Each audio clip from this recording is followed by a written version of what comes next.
Hello friends, आप सभी का स्वागत है हमारे ऑनलाइन क्लासिंग चैनल पे। और आज इस वीडियो में मैं आपको प्रोवाइड करने वाली हूँ class 11 political science chapter 4 social justice के नोट्स। तो देखिए, नोट्स में अगर देखा जाए तो सबसे इंपॉर्टेंट जो हेडिंग होती है वो है इंट्रोडक्शन, कि बेसिकली आप इस चैप्टर में क्या पढ़ने वाले हो। तो देखिए, हाँ, क्योंकि चैप्टर का नाम ही सोशल जस्टिस है तो बिल्कुल हम कॉन्सेप्ट ऑफ सोशल जस्टिस के बारे में समझेंगे।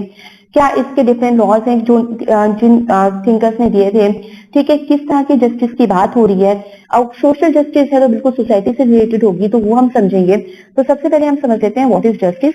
और देखिए, हर एक पर्सन के अकॉर्डिंग जो जस्टिस का मीनिंग होता है वो भी डिफरेंट डिफरेंट होता है। तो कुछ इस तरह के जो आप कह सकते हो, थिंकर्स कह सकते हो, आप फेमस फिलोसफर्स हैं, ठीक है, उनके अकॉर्डिंग क्या है मीनिंग जस्टिस का, वो यहाँ पे मेंशन किया गया है। तो एक थोड़ा सा आप प्रिपेयर कर लीजिए, क्योंकि अगर आपसे क्वेश्चन पूछा जाता है तो अगर आप ये लाइन लिखोगे तो काफी बेटर रहेगा आपके लिए। तो देखिए, जस्टिस का मतलब ये है, यहाँ पे सारे सारे पॉइंट्स में मेंशन किया गया है। इसके बाद देखिए, अगर देखा जाए तो देखिए, सारी सारी जो मेन हेडिंग्स हैं वो मैंने कैपिटल लेटर्स में मेंशन की हैं। इसके बाद देखिए, हमारे पास 3 types of principles of social justice है, ठीक है, जो कि बुक में इस चैप्टर में क्लियरली मेंशन किया गया है। 3 types of principles of social justice. तो इसमें सबसे पहले जो है वो है इक्वल ट्रीटमेंट फॉर इक्वल्स, ठीक है, इक्वल ट्रीटमेंट फॉर इक्वल्स, कि हर किसी इक्वल के लिए किस तरह का इक्वल ट्रीटमेंट किया जाना चाहिए। तो वो यहाँ पे अगर ये थोड़े से पॉइंट्स आप पढ़ लोगे तो आपको बिल्कुल क्लियर हो जाएगा कॉन्सेप्ट। तो वो यहाँ पे दिया हुआ है, देखिए।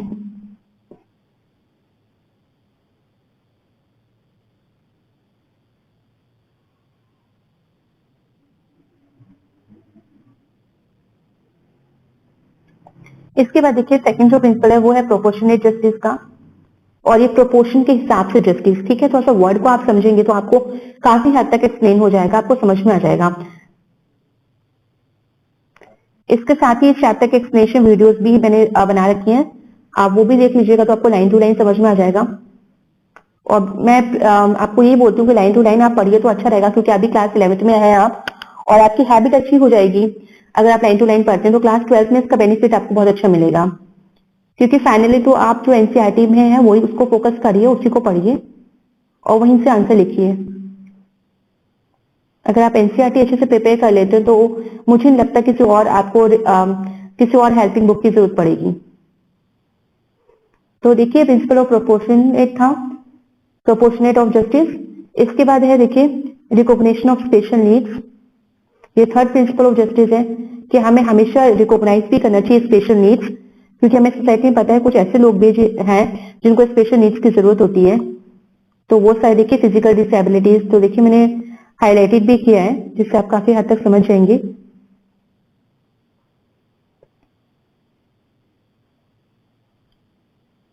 इसके बाद है आपका जस्ट डिस्ट्रीब्यूशन, किस तरह का जस्ट डिस्ट्रीब्यूशन हमें करना चाहिए। कोई भी चीजें डिस्ट्रीब्यूट हमें करनी है तो एक इक्वल वे में करिए, एक जस्ट वे में करिए, न्यायपूर्ण तरीके से करिए। और फिर इस चैप्टर का मेन इंपॉर्टेंट जो टॉपिक है वो है John Rawls theory of justice. बाकी ये भी प्रिंसिपल सारे इंपॉर्टेंट हैं, but John Rawls theory of justice भी आपसे पूछा जा सकता है, तो आपको पता होना चाहिए क्या है, किस तरह की जस्टिस की बात की है जॉन रॉल्स ने। वेल ऑफ इग्नोरेंस की बात की गई है, एक ऐसी जगह जहां, एक ऐसी सिचुएशन जहां पे आपको नॉलेज ही ना हो किसी भी चीज की, और तब आप अपने लिए अच्छा चाहोगे। जब आप अपने लिए अच्छा चाहोगे हजिस, तो बिल्कुल आप सोसाइटी के और लोगों के लिए भी अच्छा ही चाहोगे,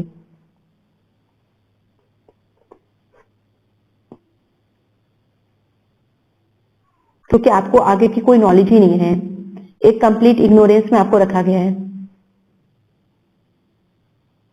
तो एक आप अच्छी सोसाइटी की कल्पना करते हो अपने लिए, तो ऑटोमेटिकली वो दूसरों के लिए भी लागू हो जाती है।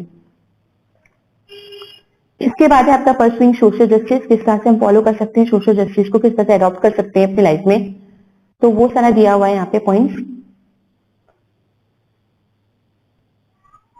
तो अगर आप एक बार पढ़ लेंगे तो आपको काफी हद तक जो है चैप्टर समझ में आ जाएगा।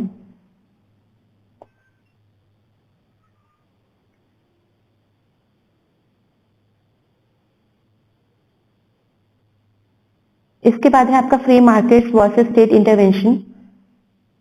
क्या इसके सपोर्टर्स हैं फ्री मार्केट के, कौन इसके अगेंस्ट भी हैं, क्योंकि हर किसी को फ्री मार्केट से ऐसा नहीं कि सबको प्रॉफिट ही होता है। तो वो सारे पॉइंट्स यहाँ पे मेंशन किए गए हैं।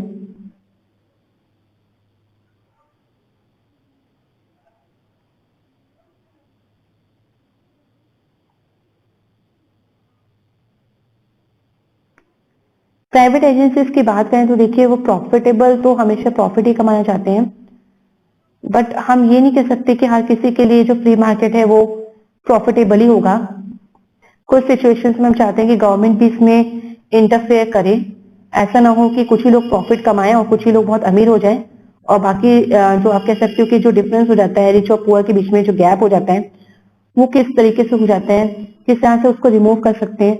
तो गवर्नमेंट को जरूर इसमें इंटरफेयर करना चाहिए। बिल्कुल जो बिजनेसमैन है जो प्रॉफिट अर्न कर सकते हैं वो फ्री मार्केट की ही बोलेंगे कि फ्री मार्केट होना चाहिए, गवर्नमेंट का किसी तरह का इंटरफेरेंस नहीं होना चाहिए। बस सबकी सोच अलग अलग होती है, तो वो थोड़ा सा हमें देखना है।